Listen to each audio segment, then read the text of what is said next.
नमस्कार साथियों, स्वागत है आपका रेनबो एजुकेशन चैनल पर।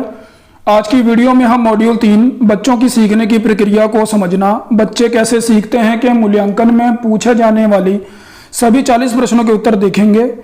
क्योंकि आपसे मूल्यांकन में इन 40 में से कोई भी 20 क्वेश्चन पूछे जा सकते हैं, इसलिए आपको 40 क्वेश्चन तैयार करना आवश्यक है। इसमें जो महत्वपूर्ण बात यह है कि मूल्यांकन प्रश्नोत्तरी में न्यूनतम 70% अंक यानी सही होने पर ही सर्टिफिकेट प्राप्त हो पाएगा। इस हेतु प्रतिभागी 3 बार प्रयास कर सकेंगे। वीडियो में आगे बढ़ने से पहले अगर आप चैनल पर नए हैं और ऐसे ही सभी कोर्सों के बिल्कुल सही उत्तर जानना चाहते हैं तो चैनल को सब्सक्राइब जरूर कर लें और बेल आइकन को भी प्रेस कर दें। चलिए अब आकलन प्रश्नोत्तरी शुरू करते हैं। हमारा पहला प्रश्न है, सबसे अधिक सीखना कब होता है? इसका राइट आंसर है जब सीखने में सभी इंद्रियों का उपयोग या भागीदारी हो। चलिए आगे बढ़ते हैं। कला के द्वारा सीखने के सही उदाहरण क्या हैं? इसका राइट आंसर है आकार बनाना और गत्यात्मक पैटर्न की पहचान करना।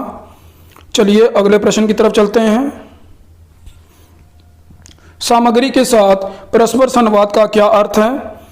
बच्चों का विभिन्न प्रकार की सीखने खेल सामग्री के साथ संलग्न होना राइट आंसर होगा इसका। चलिए आगे बढ़ते हैं। सीखने सिखाने की प्रक्रिया का केंद्र कौन होता है? तो थर्ड ऑप्शन बच्चे इसका राइट ऑप्शन होगा।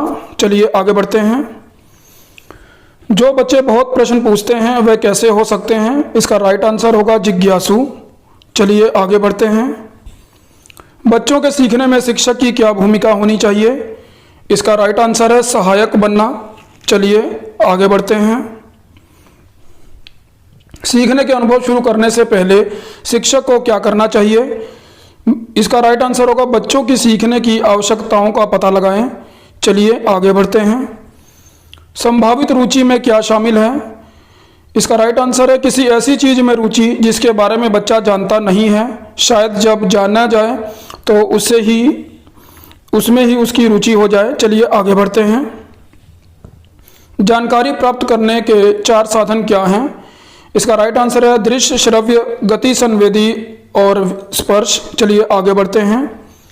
सामूहिक पसंद का क्या अर्थ है?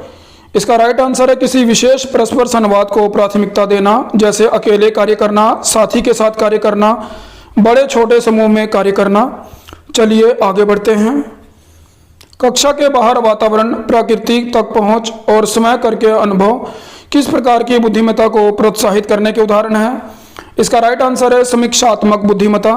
चलिए आगे बढ़ते हैं। पहले से मौजूद रुचि में क्या शामिल है?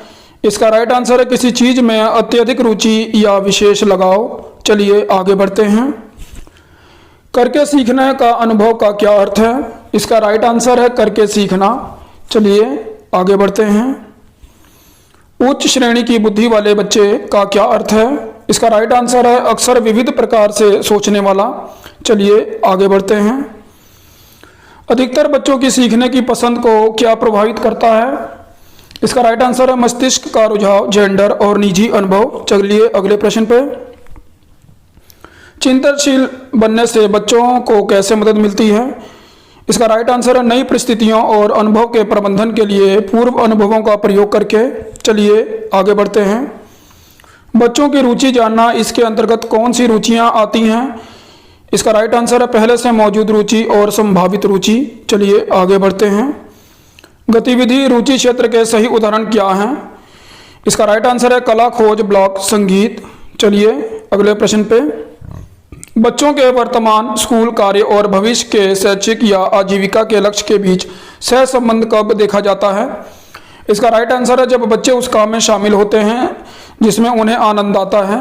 चलिए आगे बढ़ते हैं। कक्षा में एक ही समय में सभी गतिविधियां, रुचि क्षेत्रों की व्यवस्था करने के लिए स्थान की कमी हो तो क्या करना चाहिए?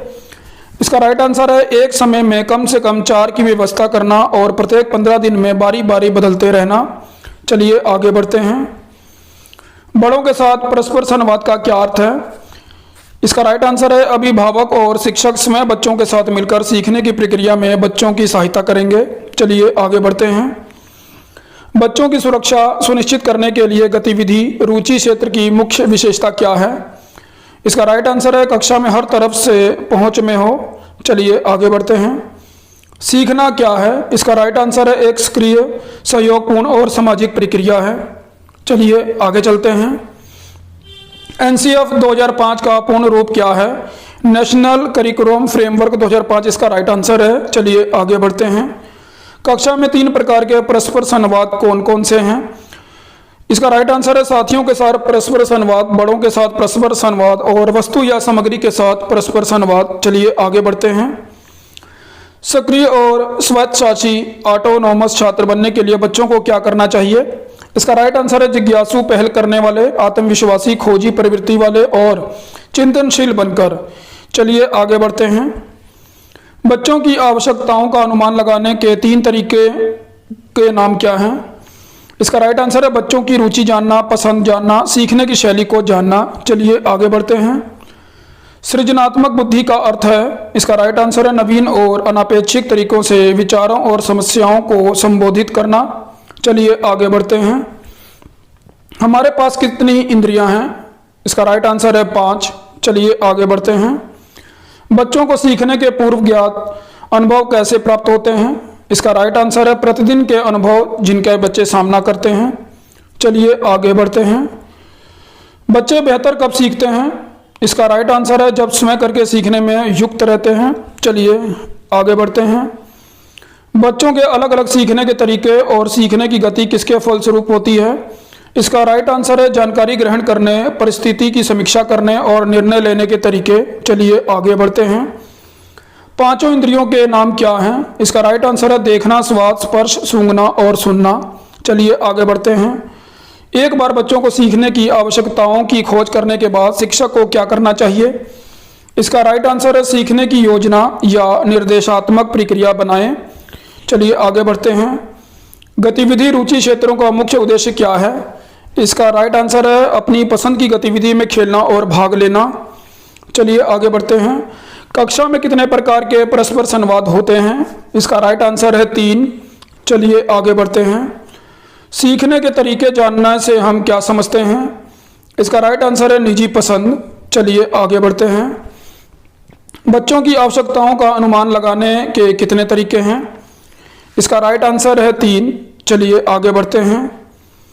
बच्चे समग्र रूप से सीखते हैं का क्या अर्थ है?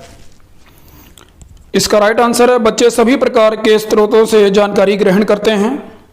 चलिए आगे बढ़ते हैं। खोजबीन क्षेत्र के किसी प्रकार की सामग्री की आवश्यकता होती है? इसका राइट आंसर है मैग्नीफाइंग ग्लास, आवर्धक लेंस और चुंबक। साथियों आज की वीडियो में इतना ही। अगर आपको वीडियो हेल्पफुल लगी हो तो लाइक, शेयर और कमेंट जरूर करें और चैनल को सब्सक्राइब करना ना भूलें। जय हिंद साथियों।